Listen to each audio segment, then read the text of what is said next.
I'm a gameplay animator in God of Ragnarok. You make them move, you give them personalities, you give them weight. You put the power behind a move. You are in control of fire and earth and water and wind. Whether you are throwing your axe or on the receiving end of an enemy spell, VFX is with the design team and the tech art team on this project. The technical implementation of creating a creature, but it's really navigating. We want to make something that makes players lean forward and focus and really try hard against an enemy and feel good about overcoming that, but we don't want to make them feel defeated if they can't figure something out. Engaging. The community cry out for more mini bosses, bigger creatures, and enemy variety, and this time we really leaned into that.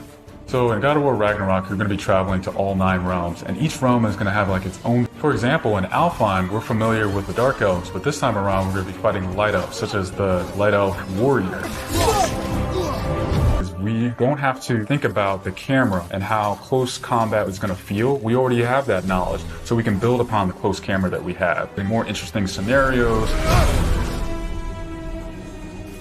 In the last game, Atreus was just starting to fight alongside Kratos, and he was learning from the Master Tech. Atreus was still a kid, right? So he has a lot of dependency on his father. You'll see Atreus moving more independently on his own as a companion. In regards to VFX for Kratos, I think what the players really love is the powerfulness of it. When you are playing as Kratos God of War and moving into Ragnarok, we want to really make something bigger, make it stronger, make it more of a spectacle. You want them to be like, oh my gosh, look at that.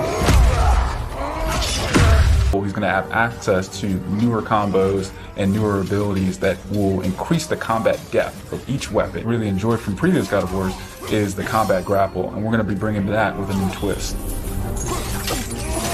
Universal moves that brings so much more speed into the movement and the dynamic feel to it. Ability and choice to the shield loadout. Really go for a shield that gears towards parrying. If you're a big blocker, then you could choose a shield that will really match your playstyle. Building up the stun meter this time around is going to lead to different ways to basically decapitate the enemy. Added for Kratos is his new pre-fall attacks. You could jump off a ledge, you could slam down on him. You basically iterate and iterate and iterate, and it takes testing and just seeing what works to really figure out the personality of something. Basically every department gives it that it's super engaging, and as Kratos' now ability, and that you can also take advantage of that verticality, I think it just adds such another interesting layer to a fight. In God of Ragnarok, we've been...